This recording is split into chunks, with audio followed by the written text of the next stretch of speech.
So, hello, I am Sochi MLPZ and formerly known as another name.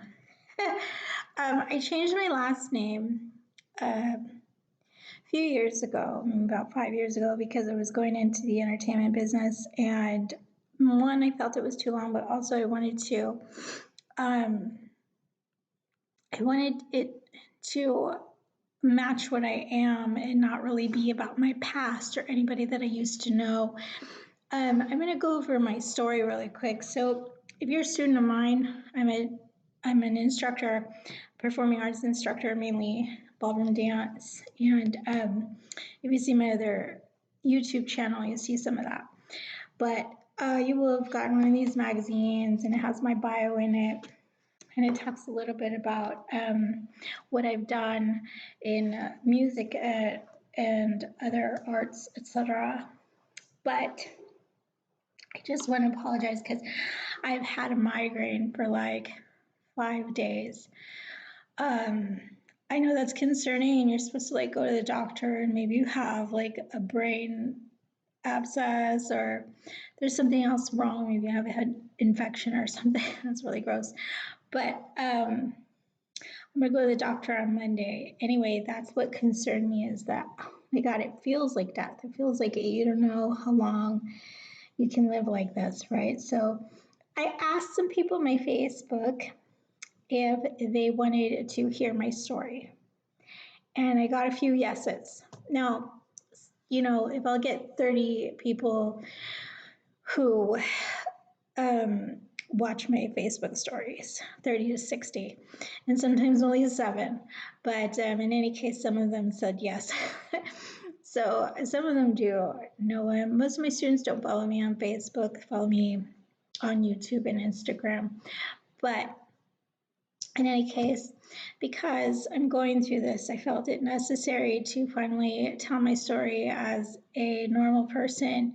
Because previously on this channel, years ago, it must have been like maybe 10, 15 years ago, that I was posting on this channel a little bit about my mental health condition.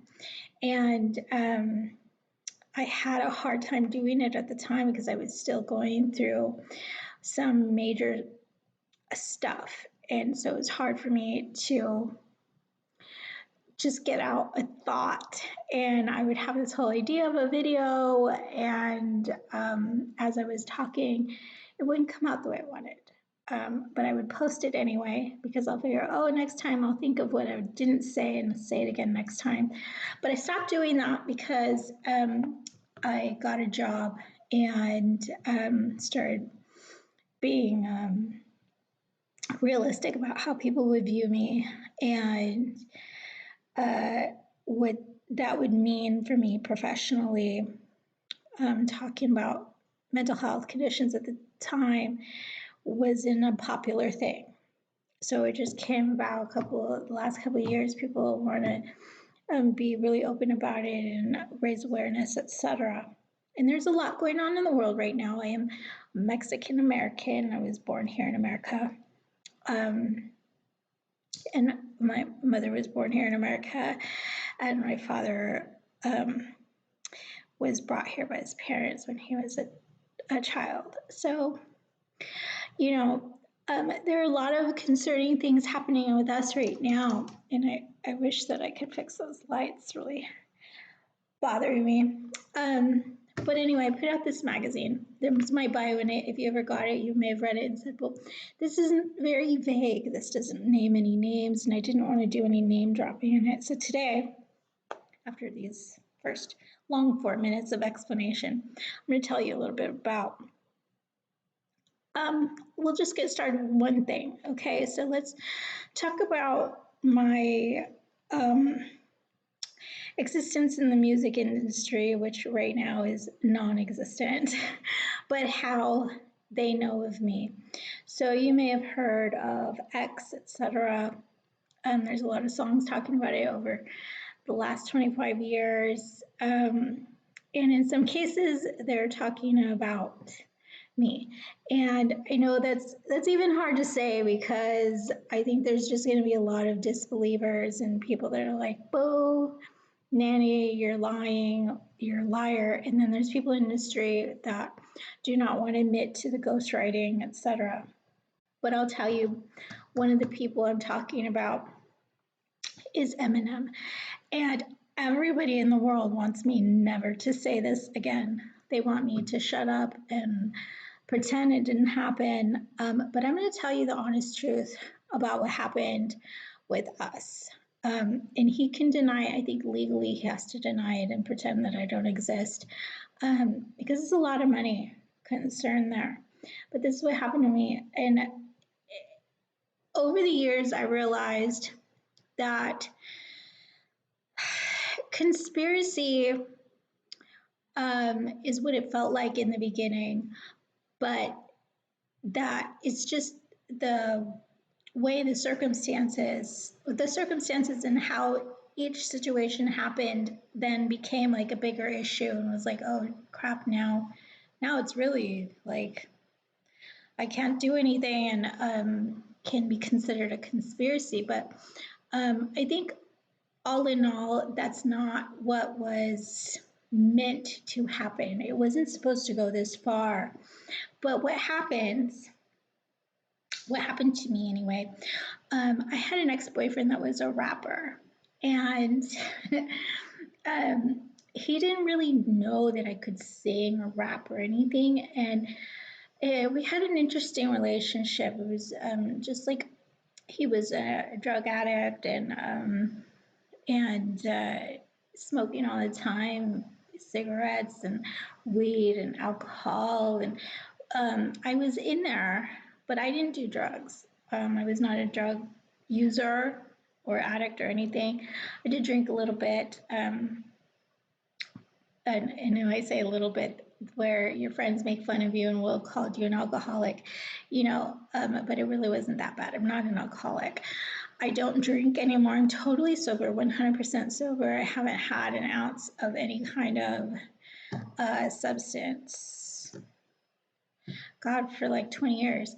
But that's not because of addiction. It's just that I live my life with my mom still, and I don't really go out. And then because I'm a dancer, and I'm getting older, it's harder for me to have that recovery the next day from a hangover and whatever. So I just don't even do it. But anyway, so when I was younger, I was going out with this rapper off and on. And you could have said that we were in love, but there was a lot of other stuff. And this migraine is killing me, so I'm going to turn on this light here. Let me turn off those lights. Okay, that's much better, right? Great. So yeah, he was in the rap game since he was a teenager, since we were young teenagers, and he didn't really like Eminem as much as everybody else did. He kind of thought that he was like hassling him.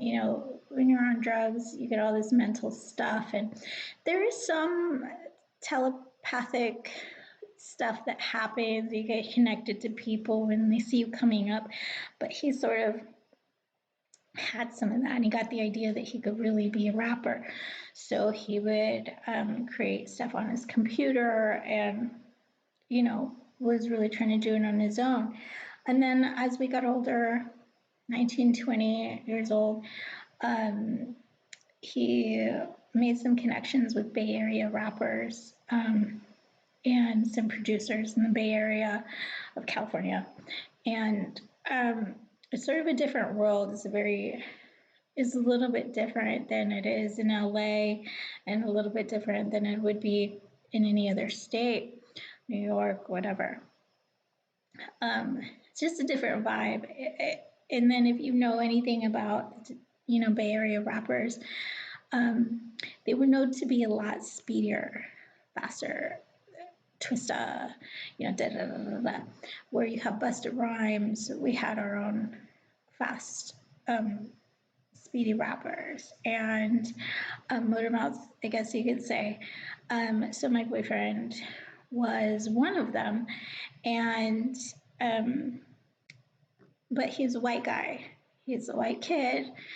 Um, classic with the backwards hat from the 90s and the early 2000s that you would have seen. That people just didn't expect that coming from him. But anyway, got really close to getting a deal. And at that time, our relationship had been so off and on, and there was a lot of drama between us that I was causing trouble with him and producers. I got in a fight with one of the producers' girlfriends on his front lawn, and it made him really angry at me. So that's a long story. That's a story about our whole relationship. But basically, I was kind of upset that he was always doing these albums and he was never asking me to be part of it. They would hang out in their room, rapping in a little microphone and the speakers and stuff. And I would just be sitting there.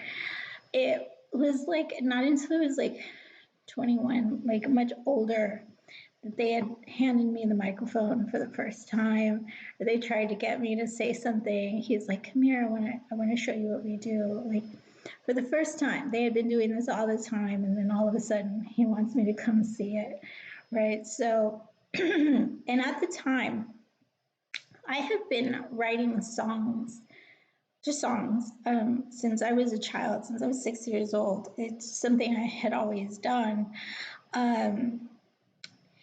And in my mind, telepathically, I would connect to people and help them out writing songs. I didn't think anything of it. I didn't think it was an illness. Definitely not, because it wasn't symptomatic of anything, excuse me. And, but I would help out. So from time to time, I would hear songs like, "Oh yeah, I remember that one," but it didn't occur to me that it was like this big business, money, but sometimes my songs I would hide away in my closet and they would go missing. And I figured that my father would find them, and we were so broke, he didn't have any money. Sometimes we were just eating tuna and ketchup, whatever we could find in the fridge, whatever's left from something or other, that I thought he was just selling my songs. And, that's what was paying for food on our table. So I never mentioned anything about it. I was like, well, if that's what we got to do, then that's what we got to do.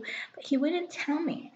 And I was kind of upset that just there were lies and he was sort of stealing from my bedroom. And anyway, I don't know if that's true because he wouldn't tell me.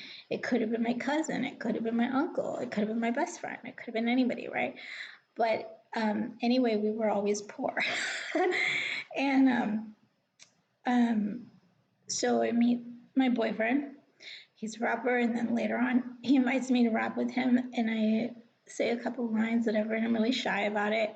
I ask him if he wants to put me on his album. He shows me one of his songs, and I was like, was that just something they gave you, like a sample of something they gave you, or did you ask that girl to be on your album? Like, I can sing better than that. And he was like, "Oh, well, show me." I was like, "But I don't know this song. I don't know what this is." Like, we could have created something together. And I was really pissed off that he's in the studio with some other girl. He didn't even ask me. So it caused a lot of drama between us, that there was this stuff going on. He didn't even give me a chance. But I wasn't really in there telling him that I wanted to do it either. So anyway, that year, there was just a lot of terrible things that happened to me. Hold up, wait a minute. I forgot part of this story. Before I continue, I was gaining a reputation. That year, I started running a lot. I wasn't really fat, but I was kind of chunky, and I wanted to get into shape. I was a young person, and like I said, I wasn't on drugs. I was the healthy one in my friends and family. And my mom was a volleyball champion. She almost made it to the Olympics one year, but she got beat.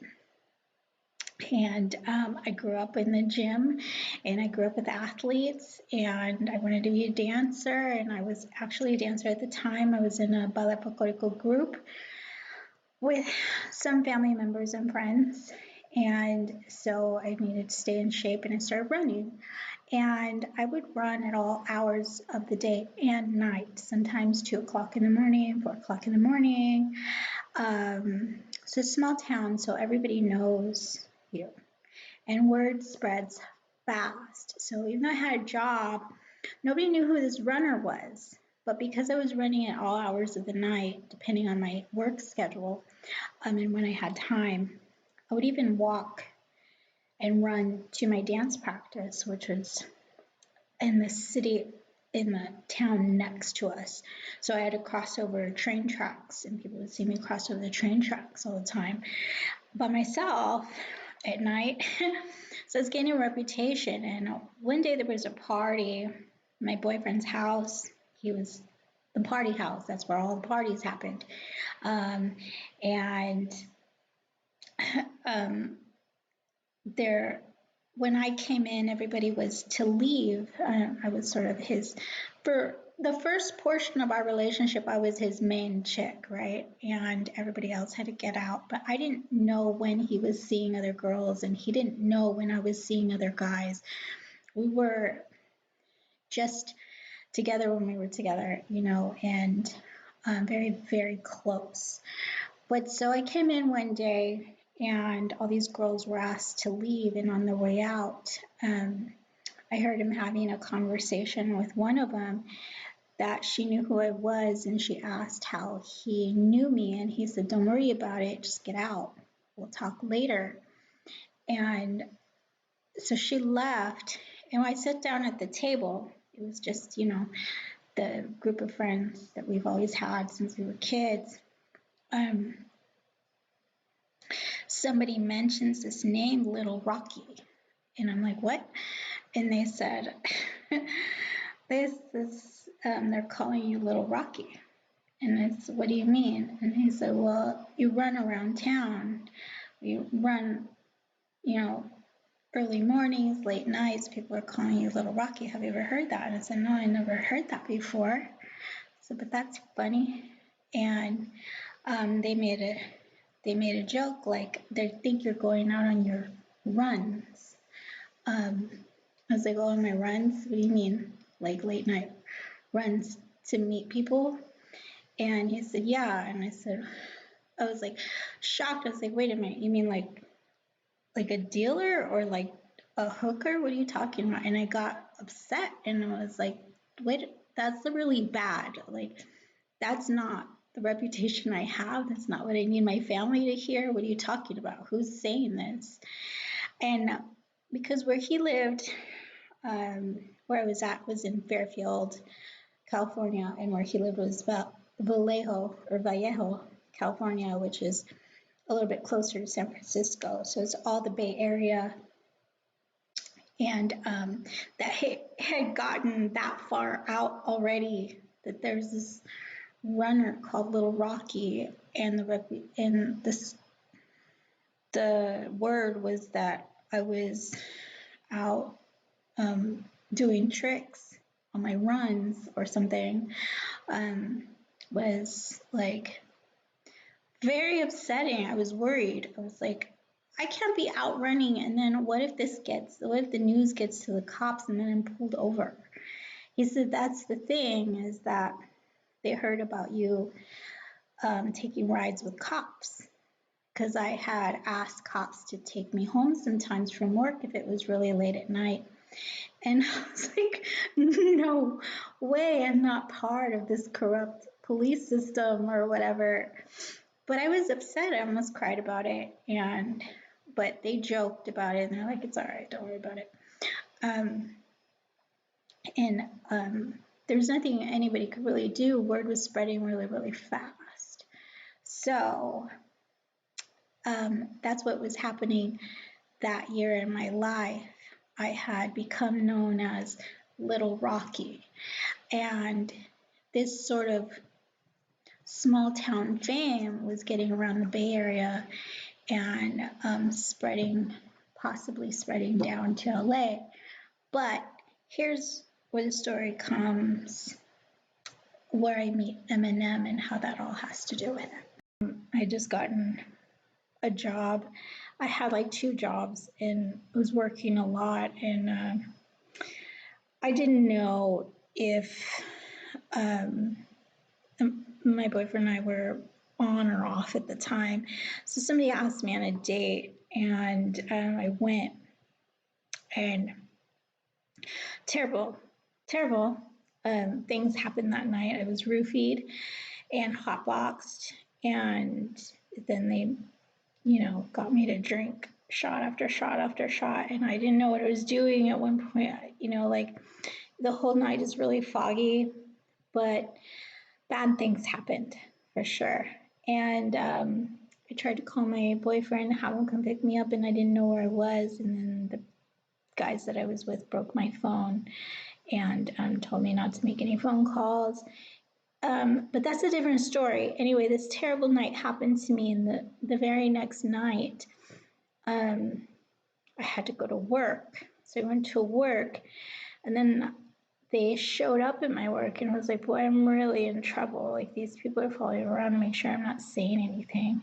And my boss understood the situation that I was in. I didn't even have to tell him, but we were not close. He was sort of sexually harassing me. He had asked me to be his girlfriend while his wife was out of town for a couple of weeks in Texas, and he wanted me to, like hang out with him and go to parties and blah, blah, blah, stay at his house. And I said, no, I refused. And then I was like, this is just a place. I need to get out of here.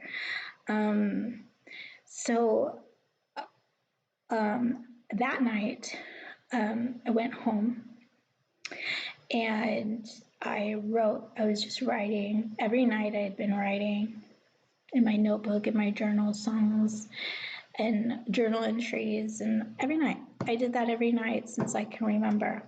But that night I was writing, and I came up with actual album where there was a theme, and there's like, it was all, together about the same stuff, and it was an album. And I was like, oh man, that was a good one. Like, it took a while, and somehow Eminem got connected to me, and it's just, all of this rap stuff that was going on. I guess there was some confusion. He confuses you, and he tries to tell you that what you're doing is his, and it's not his if you're the one writing it, But he didn't actually do that to me. He was just like, I heard you. Who are you? He asked me who I was, and I told him. He said, where are you? So I told him where I was, and he said, well, you can meet me. I want to, meet you and take you into the studio, whatever. Will you meet me tomorrow? And I said, where are you? And he said that he was in San Francisco. And I said, what are you doing in San Francisco? Okay. So it was sort of this mental call. And you're not supposed to talk about these things. I hate that you're not supposed to talk about these things because they happen all the time. But it was a mental call. And, it does make you sort of suspicious, like maybe it's not the real person, or who's doing that? How do I know it's you? And I was just like, yeah, okay, whatever. Because at the time, the way my life was going was just like, I was just being really, like not very careful, and just was looking for any way out of my situation. And every time I looked up for a way out of my situation, I got in trouble, but I just kept looking. And so after that sort of conversation, I called my boyfriend and I said, listen, I'm not supposed to tell you. He wants me to meet him alone. He's like, what are you talking about? Who are you talking about? And I said, I just spoke with him, and he heard some of my stuff, and he wants to come meet me. But he wants me to go alone, and I don't know that I really want to go by myself because I don't know if he is. Do you want to come with me? He said, no. Because the night, like I said, 2 nights before I had called him while I was with other men, and they broke my phone while I was on the phone with him, and I didn't know where I was, and he couldn't come and help me, and so he was just like really pissed off and didn't want to deal with me at the time. And I was like, no, you don't understand. Can we just forget about everything? This could be a big opportunity for both of us. Can you just come with me? Like, it would be awful if I did this without you and I didn't even tell you. And I was like begging him to come. And it was midnight and I lived with my grandmother and they were asleep and I was trying not to talk really loud. So I was like whispering. And he goes, no. And I said, I can't talk to you anymore. Everybody's waking up. The lights are turning on. I gotta go. And I said, but please meet me. And I told him to meet me at the mall at 9 a.m., 10 a.m., something like that, in the parking lot. I don't know where it was, like by the Macy's or something. And he said, go alone. Go by yourself. And I was mad because I was like, after everything that just happened to me, you still want me to just be going by myself. So I thought that like our relationship was over. I was like, it's over. Like I had totally screwed it up. I don't know what went wrong, and I can't fix it right now, but I got this huge opportunity. So I went the next morning, and as I was getting ready, my notebook I left on under my pillow in my room. And, my family is, I think my grandma had 10 kids, almost 11, but one of them died. And so my uncles and my aunts had lived in that house growing up their whole lives. So they would come and go as they pleased. My cousins come and go as they pleased. They would come any time of day or night for whatever reasons. And so that day, my uncle came, but I can't be sure about this because it could have been him, it could have been the aunt that I lived with. I don't know, but my stuff would go missing. I would get a new shirt, and then my aunt would be wearing it, and she didn't even live there. And she'd be like, oh, yeah, isn't this pretty on me? I was like, it's mine. So that happened to me all the time. If you have a big family, you understand. Stuff goes missing. So anyway, I was going to take a shower and I put my notebook under the pillow. And I get out of the shower and my uncle's just leaving the door and he goes walking to his truck and I'm in a towel that doesn't even fit. Like this part is open. It doesn't even fit. And I'm like, shit, like, excuse my language, but where's my notebook? And it's the first thing I searched for. I should have taken it in the bathroom with me, but I didn't. It was gone, missing. I looked in my aunt's room. She wasn't looking at it. So I went outside and he was carrying a notebook. So I went running halfway through the drive and I was like, oh my God, like my towel's gonna fall off. I went running back inside and said, hey, what are you doing? What are you doing? Where are you going? Come back. And he left. He got in his truck and he left and I was like, I have to go put clothes on. When I came out, like he wasn't coming back. I don't know that he had a cell phone. It wasn't like I could have just called him and see where he was going or anything. So I was like, well, whatever, I still have to go to this meeting. And then my other cousins called me and they said, we're going to the mall this morning. Do you want to come with us? And I was like, oh, yeah, actually, I need to go to the mall. Can you give me a ride? And they said, yeah. And I said, but I need to leave in like 5 minutes. They said, okay, we'll be there in a second. And in this small city, small town, I guess, at the time it was a lot smaller than it is now. The mall was the only place to go. And it's within walking distance for everybody. Some people are a little bit further out, so they would drive. And so I was really close to the mall. I could have walked. It was 2 blocks away. But they were going to give me a ride, so they gave me a ride. And I sat there, and I didn't tell them what I was doing, but my friend that used to dance with us in our Ba.Bl group, he was with them. And he was like, hey, what are you doing? I said, I'm going to sit outside for a second. I'm going to meet somebody, and then I'll be right back in.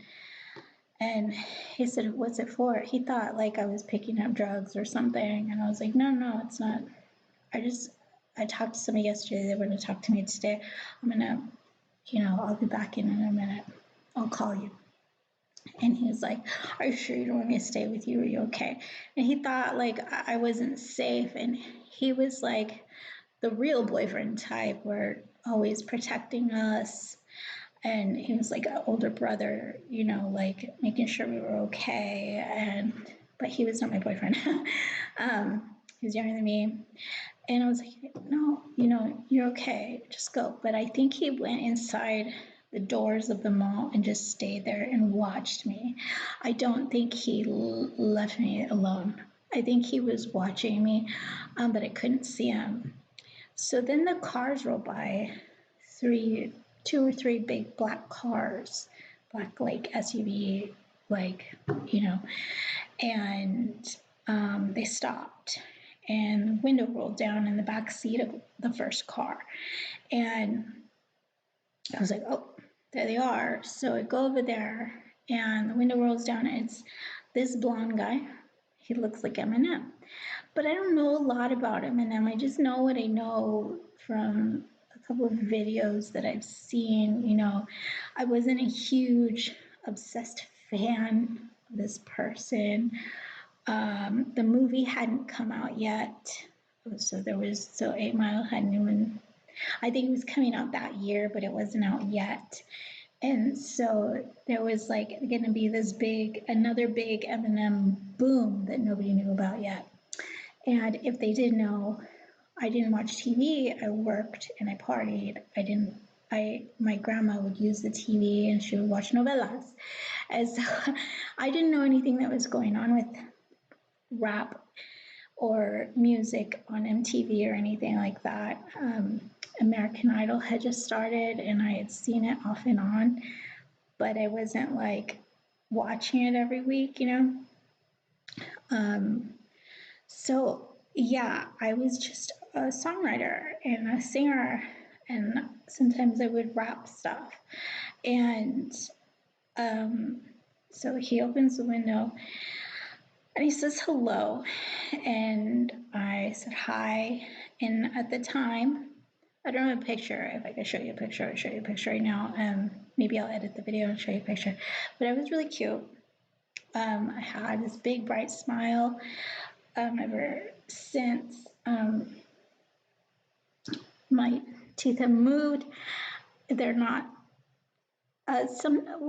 Sometimes it's hard to explain. One of my symptoms is this moving around in my face, and my face changes a little bit, so I don't always look the same. And actually, it affects my teeth and my smile. So sometimes I will have my smile as it was when I had braces, totally straight, and then sometimes they'll just get totally messed up and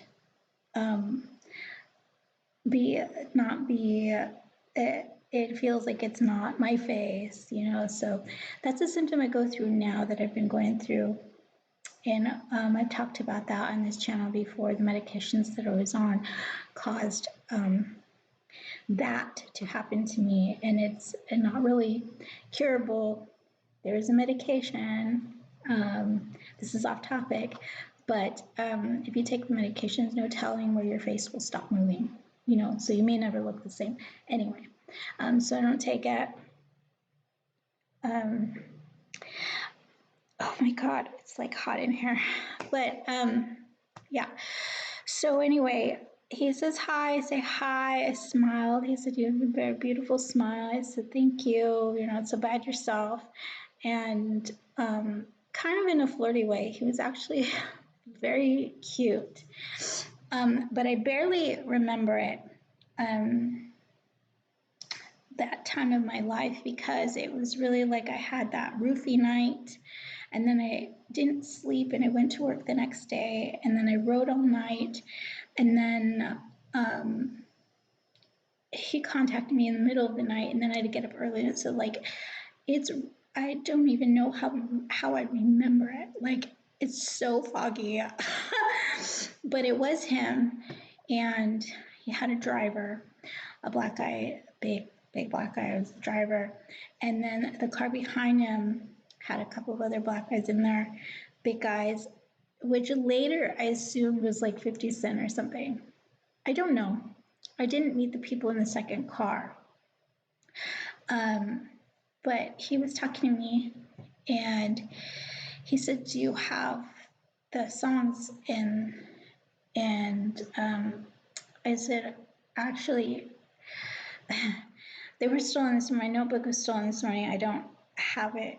I don't have my hands on it, but I could do something else. And he said, well, could you remember if I took it into the studio, could you remember them and do them on the spot? And I said, yeah, they probably wouldn't be exactly the same, but I could do it. I remember.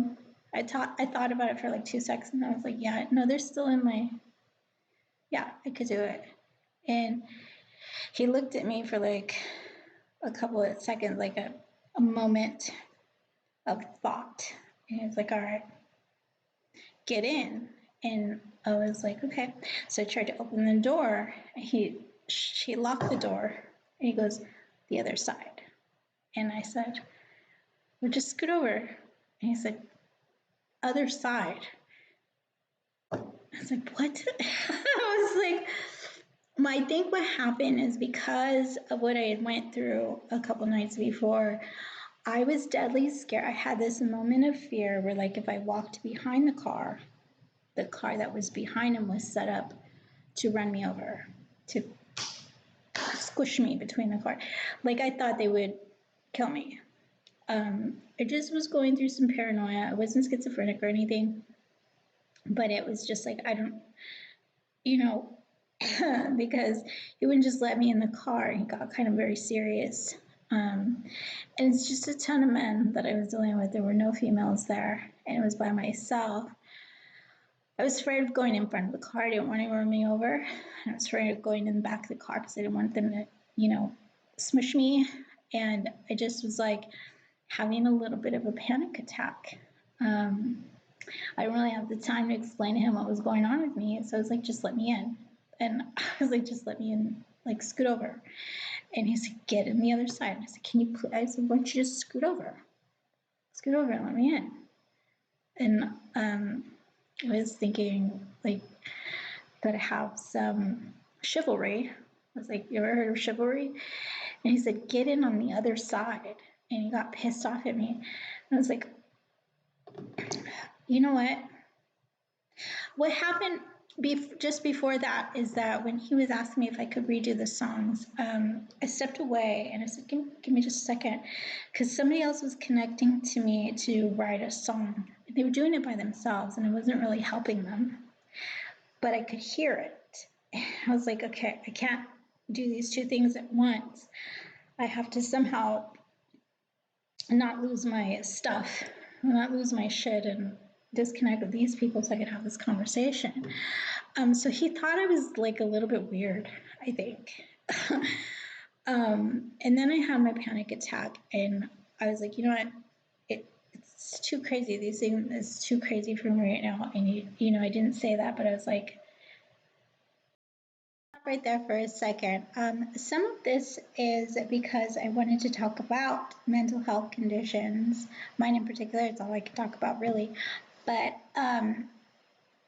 this is a really important part because I didn't necessarily have symptoms of schizophrenia really, but at the time, and you can ask my boyfriend at the time, I think I forgot to tell you his name. His name was Mike. He went by the rap name Syllable. And he had seen me from time to time go through some small panic attacks. His friends had to inform him that that's what was going on because he was like, what's her problem? What's her deal? And, because we had been together off and on for like 6 years, there was some like, are we going to stay together, have babies, get married, blah, blah, blah. And I think he was questioning whether or not it was something he could deal with. But he sort of had to do the thing where they get real close to you and hold on to you. And allow you to breathe, etc. He had to do that a couple of times. But so these panic attacks had been happening slowly, probably more so after my father passed away when I was 19.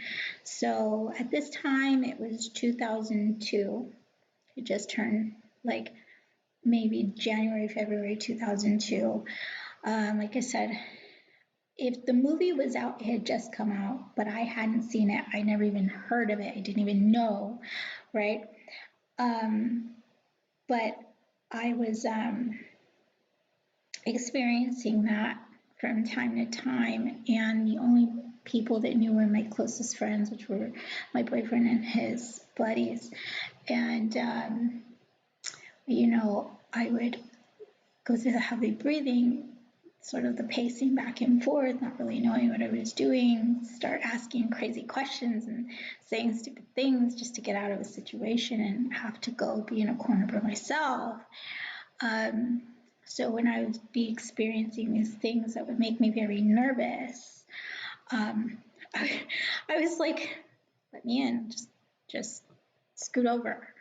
And I was being very serious, like, don't do this to me right now, please. Just be nice, be a good guy, scoot over and let me take the seat. But we found out later, had autism, and there may have been some other security issues where he couldn't move out of his seat, being behind the driver for a reason, etc. I don't really understand it, or maybe he just didn't want to show me that kind of respect. So in that moment, I was kind of feeling not just like he wouldn't take care of me in that way, but like also a little bit disrespected. And I was upset. You know what? It's nice meeting you. And I shook his hand and I started backing away. And he's like, are you sure? I was like, yeah, never mind. I gotta go. I'll find another way. And I said, but if you change your mind, give me a call. And I turned around and I walked away. And these two cars drove out, and I could watch them driving away, and I almost started crying because I was like, oh my God, like I just ruined my life.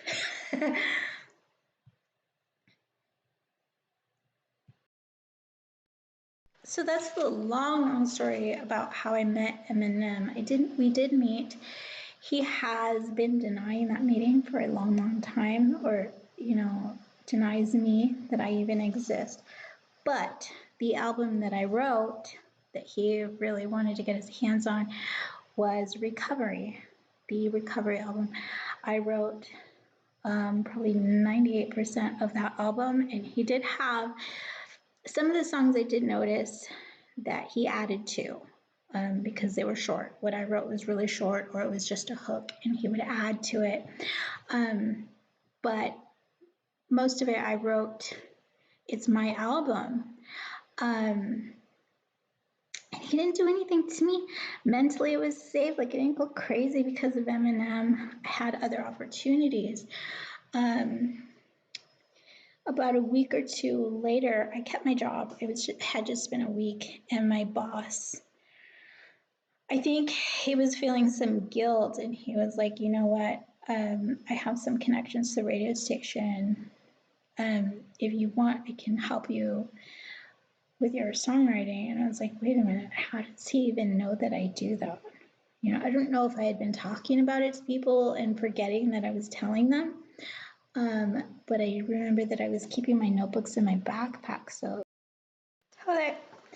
in hindsight, when I think about it, he was trying to give me better call girl opportunities. Like, he heard that I was Little Rocky, the reputation, like the word was getting around that I was hooking on my little runs. And he didn't want me doing it on the streets, so he invited me to be his little trick. And then when he mentioned, I got connections at the radio station, he wasn't necessarily talking about songwriting. I think that my annoyance was also that he had made that offer and that he was suggesting that I could then meet some big name artists and be involved with them instead of doing this thing on the streets. But I was not a hooker. I was not a call girl. That wasn't the direction I was going in my life. I think they're like that girl that claimed to be my sister. She wanted me to be a stripper. I was around all of this stuff: drugs, alcohol, gangs, street life. I was a street kid, but I wasn't actually involved in any of that. I was a good girl, honest to God. Um, uh, I mean, it was not what people thought of me, but I think that maybe it was just the look of me and where I lived and the people I hung out with. You know, you gain a reputation whether you like it or not, and it was spreading, and it was spreading fast, and my boss wanted to take it a step further, and I was like,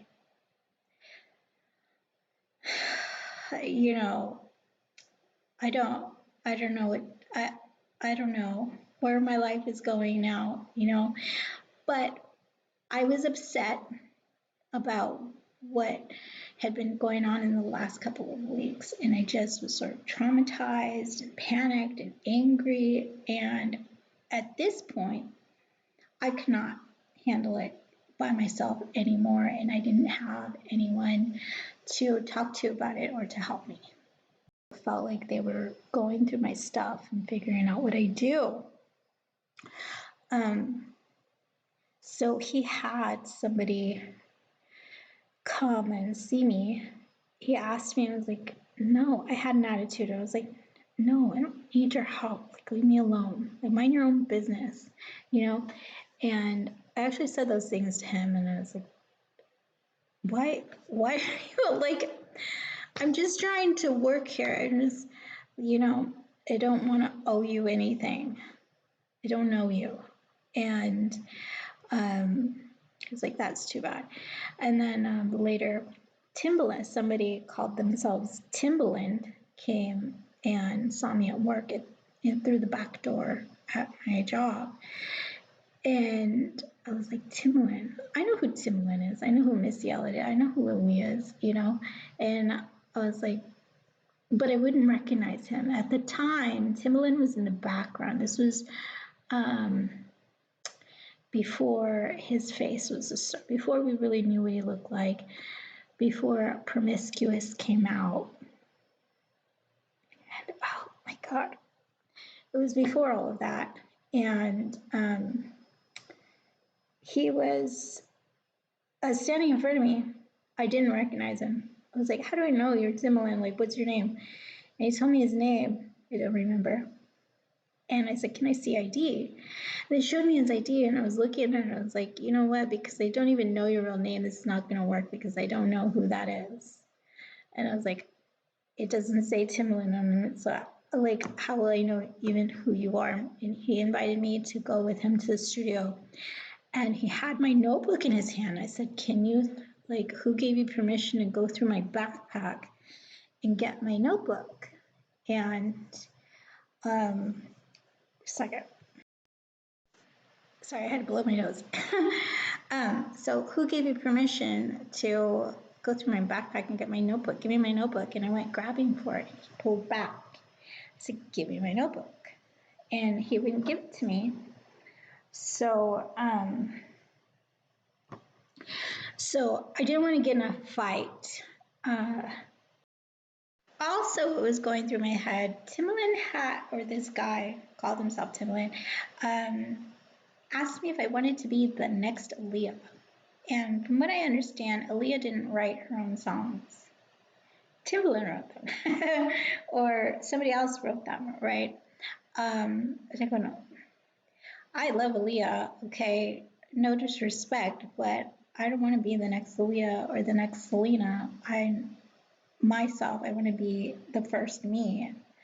And I was like, I know what upset me really, what turned me off or made me think that it wasn't Timbaland was like, she had just died the year, like not maybe even just like 6 months prior. And I was like, why would he be out looking for another star and say those words the next Aaliyah 6 months after her death? So I wasn't sure if this was him or not.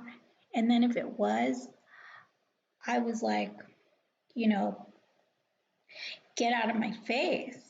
I don't want to know somebody like that. So I was really turned off by that. And I let him go. I was the only one working at that time. Everybody inside was doing something else. My boss wasn't there. I knew that the cameras in the store didn't work, so the cameras outside didn't work. And so he was like, he told me to go in his car, and I was like, in this car, I called it like a crappy blue 1995 Taurus. I was like, this is a 95 Taurus. I'm not going to go, I'm supposed to leave your Timbaland. I didn't know anything about cars, okay? I have no idea what kind of car this is, but I was just, ragging on him because I didn't know who he was. And he gave me this look like, what the hell? He said, it's a rental. And I said, it's a rental. I was like, from where? Like, don't you guys usually have drivers? And I was just like, not really sure who I was dealing with because I didn't recognize him. And I was mad that he had stolen my notebook out of my bag. So I was like, you know what? Keep the songs. I'll come up with something else and get an opportunity with somebody else. With, like, I don't know who you are, but good luck with that. And then all the songs came out with other artists, and Timbaland was the producer. So, but still, I don't know if the person that I met that day was actually Timbaland. I would not have recognized. I don't remember his face with my memory. I remember kind of what he looked like, but I thought he was too thin. Like, I thought Timbaland was a big, husky guy, and this guy wasn't that big. The camera adds 10 pounds. It's like 10 pounds, not 50. And I was like, I just didn't believe him.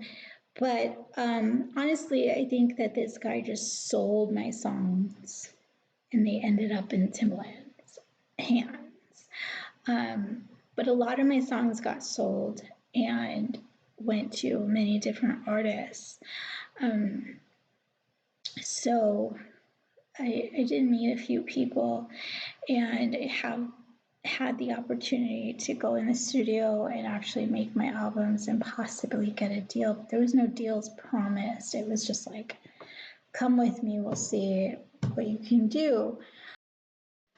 So for those of you that think that doesn't happen, they don't just invite you to some strange person off the street, invite them into the studio without knowing who they are or any experience.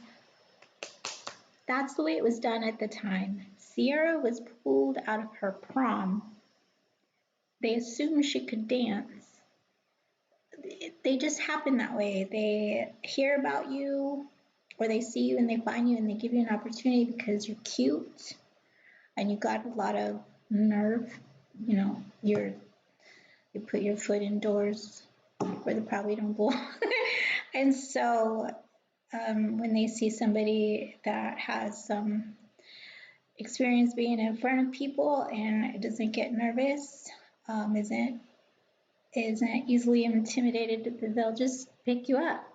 That's the way it was done at the time, early 2000s, 1990s. That's the way it was done. And so I was like trying to just take advantage of that because I heard that story from people in different places. But I will talk to you in different videos in the future about more about who I am and how they may have heard of about me, because these stories happened are all the way back to when I was 5 years old. And it's not like I just woke up one morning and I could connect to all these superstars. So, yes, it just happens to some people, but there's some stuff that has to take place, and other ways that they can hear about you. Um, and I was traumatized. And then when I think about it, with this whole thing with Diddy that's happened recently, I was escaping. So what I thought was that I was escaping something like that, because this opportunity didn't come to me until a few days after I had gone through all of that with those guys I didn't know that roofied me on a date. And I thought, like, oh, that's how it happens. Like, they make the connections for you. They think you're down with that kind of thing, and then they let you in, assuming that you'll do it again. And I just didn't want to do it again. And I was like, I didn't want to do it the first time. So I was trying to escape that lifestyle. I don't even know that that's what would have happened. As far as I know, Eminem doesn't have that reputation, but then if you see pictures and videos from his past, like, he was involved in a lot of different parties, and he did have a mistress, etc. At the time, he had a mistress that was like Puerto Rican or something, at the time.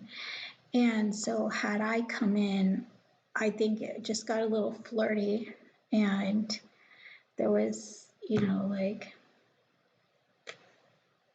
I don't know. I honestly, had it happened, I would have tried, regardless of his relationships, because as soon as I would have found out that he was divorced, I would have tried. That's the honest truth. My previous boyfriend was a white rapper. It wouldn't have been anything new for me. But anyway, that's whatever. So, story goes on. That's how I met Eminem. The conspiracy part is next. Let me end this 45-minute video, okay? That's how I met Eminem. I'll title it that. And the next video, I'll talk a little bit more about how it then became how I then considered it a conspiracy, and whether or not it is actually that. Thank you for watching, guys. This is my personal channel. This is not my business channel. The Ba.Bl official you can go watch for my dance shows and the other shows that I'm producing. But this is more of my personal experience with my mental health issues and my life and all the different things that have happened to me over the years that are kind of interesting. It hasn't been terribly exciting, but I feel like these stories need to be told, because some of what's happening right now in Mexican American history right now is it is the erasing of other kinds of history, American history. And when I was concerned, I wanted to tell my story because I was concerned of how many songs that I wrote and how many artists, white artists, Black artists, Latino artists, are erasing my existence and pretending that I don't exist, though they do talk about ghostwriters and X. My name isn't mentioned for their legal purposes, and I feel like I need to say something, otherwise, and when I pass, no one will ever know who was really behind a large amount of the hits in the past 25 years. So, thank you for watching.